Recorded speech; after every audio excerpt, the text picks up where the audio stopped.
Le Japon est une île remplie de volcans, et c'est magnifique. Il y a 30 000 ans, il était possible d'y aller à pied, et des hommes y allèrent. Il se mit à faire plus chaud, les icebergs fondirent.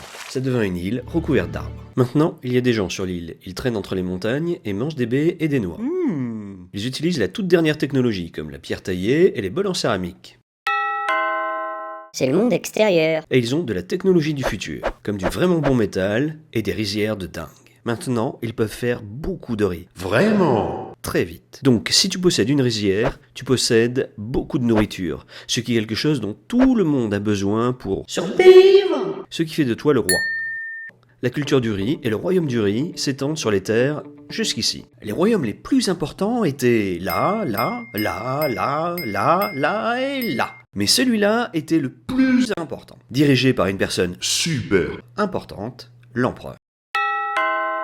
C'est la religion. Le nouveau prince voulait que tout le monde essaye cette nouvelle religion de Beige. Il dit « Essayez cette religion ». Mais tout le monde répondit « Non ». Il répéta « S'il vous plaît, essayez-la ». Tout le monde répéta « Non ». Mais plus doucement cette fois. Ainsi, la religion s'installa et il mit aussi en place une constitution. Puis, le gouvernement fut pris en charge par un autre clan et ils firent des réformes, comme faire que le gouvernement gouverne plus, et faire le gouvernement plus comme le gouvernement de Chine, qui est un gouvernement qui gouverne plus. Bonjour la Chine. Salut Nabo. Répondit la Chine. Pourriez-vous nous appeler autrement que Nabo? Dit le Japon.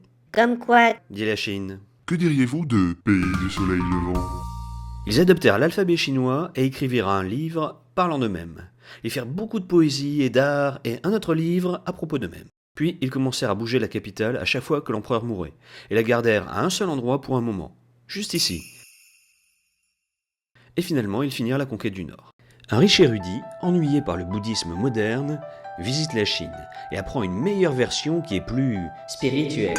Il revient avec des enseignements qui font que l'art et la littérature seront formidables pour un long moment. Le palais est transformé en une telle merveille artistique qu'il n'en avait plus rien à faire de diriger le pays. Mais si tu vis en dehors du palais, comment tu protèges tes affaires des criminels?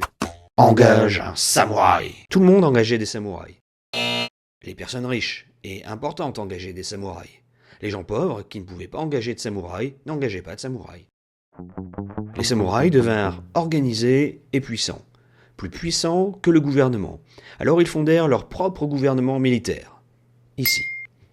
Ils laissèrent l'empereur être l'empereur, mais qu'on ne s'y trompe pas. Le shogun est celui qui contrôle réellement le pays. Flash info. Les Mongols ont envahi la Chine. On a envahi la Chine. Dirent les Mongols. Veuillez vous rendre, ou sinon on vous envahit. Ok. Dit le Japon.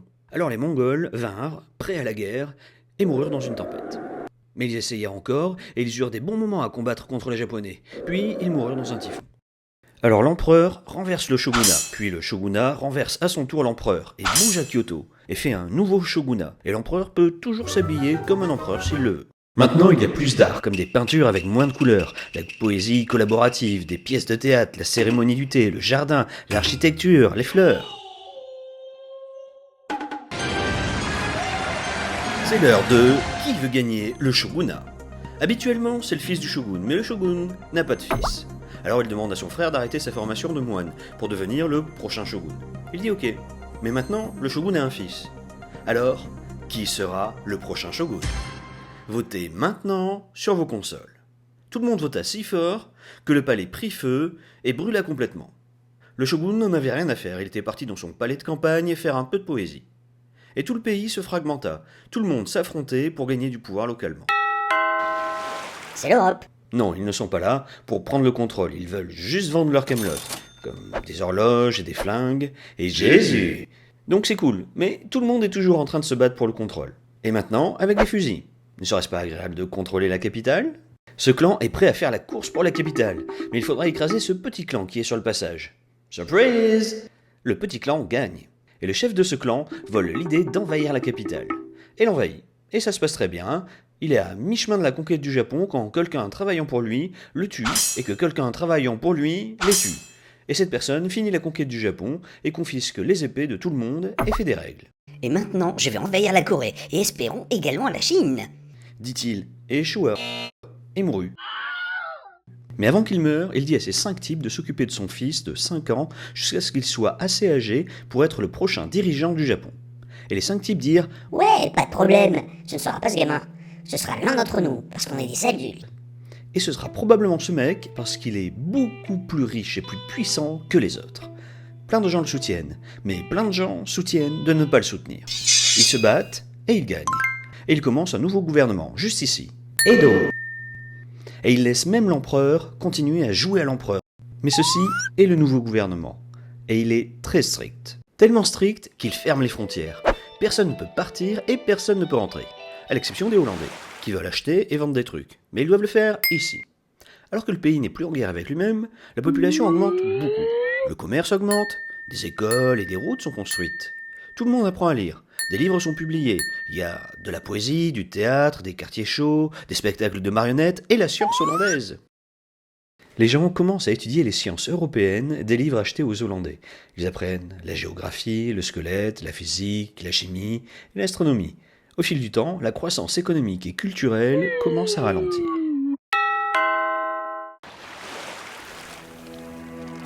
C'est les États-Unis d'Amérique, avec de gros bateaux et des gros canons. Ouvrez votre pays. Arrêtez de le laisser fermer. Dirent les États-Unis. Il n'y avait rien qu'ils puissent faire. Donc, ils signèrent un contrat permettant aux États-Unis, la Grande-Bretagne et la Russie de visiter le Japon quand ils voudraient. Shoshu et Satsuma détestèrent ça. Fais chier. Dirent-ils. Ouais, fait trop yesh. Et avec presque très peu d'aide extérieure, ils destituèrent le shogunat et firent à nouveau de l'empereur, et le déplacèrent à Edo, qu'ils renommèrent capitale de l'Est. Ils firent un nouveau gouvernement qui était beaucoup plus occidental. Ils firent une nouvelle constitution qui était très occidentale, et une armée qui était très occidentale. Et tu sais ce qu'il y a d'occidental aussi? Oui, conquérir des territoires. Bon, que pouvons-nous conquérir? La Corée. Ils conquirent la Corée, l'arrachant à son précédent propriétaire, la Chine. Ils allèrent un peu plus loin, et la Russie se précipite et dit « Stop. Non, vous ne pouvez pas prendre ça. On allait construire une voie ferrée par là pour essayer de récupérer de l'eau chaude. » Et la Russie construit sa voie ferrée supervisée par beaucoup de soldats. Et quand la voie ferrée est finie, ils mettent énormément de soldats. Et le Japon dit « Pourriez-vous vous calmer ?» Et la Russie répond « Et que diriez-vous de vous calmer ?»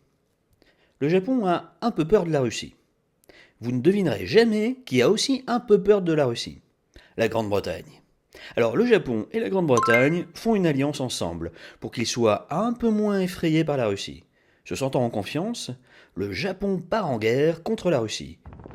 Juste pour un moment et stop. C'est l'heure de la Première Guerre mondiale. Le monde est sur le point d'avoir une guerre, parce qu'on est dans les années 1900 et que l'Occident a inventé des armes de dingue.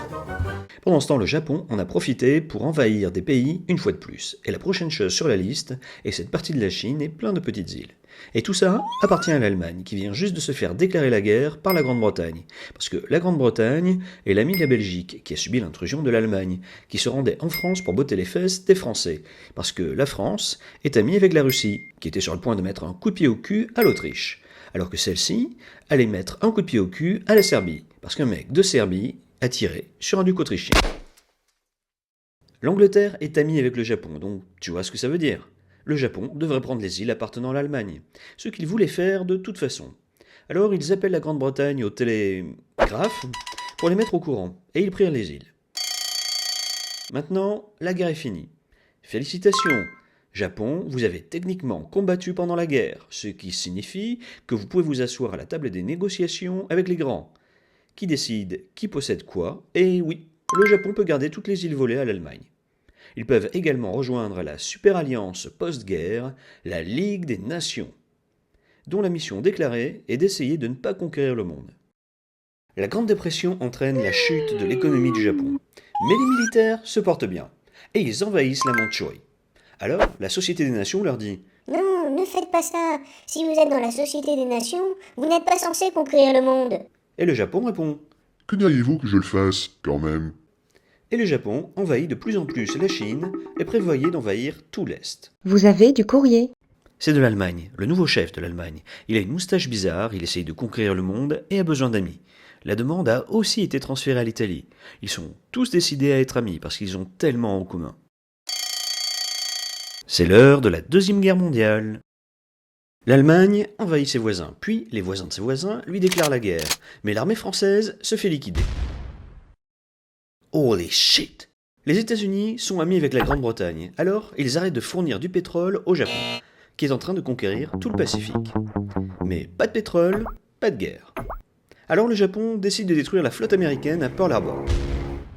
Jusque-là, les États-Unis se tenaient tranquillement à l'écart de la guerre, celle-ci ne faisant pas bonne presse.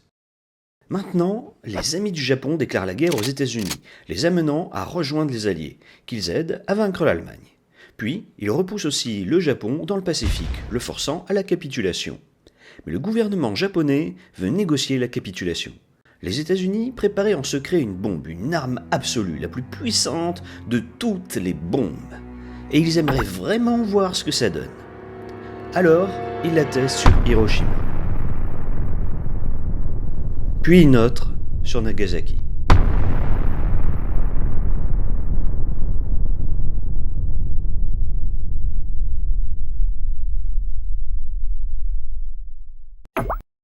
Les États-Unis installent un nouveau gouvernement inspiré par leur propre gouvernement, avec juste les bons ingrédients pour un miracle économique à la fin de l'occupation américaine. Le Japon devient le boss de l'électronique, mais il a aussi une puissante industrie automobile et il est numéro 1 de la banque jusqu'à la crise. Mais ils ont fait aussi de bons jeux vidéo, des mangas, des bantos et tout un tas d'autres choses formidables. Ce qui serait formidable aussi, ce serait de mettre un pouce bleu si vous avez aimé la vidéo. Et surtout, si vous voulez en voir d'autres, abonnez-vous.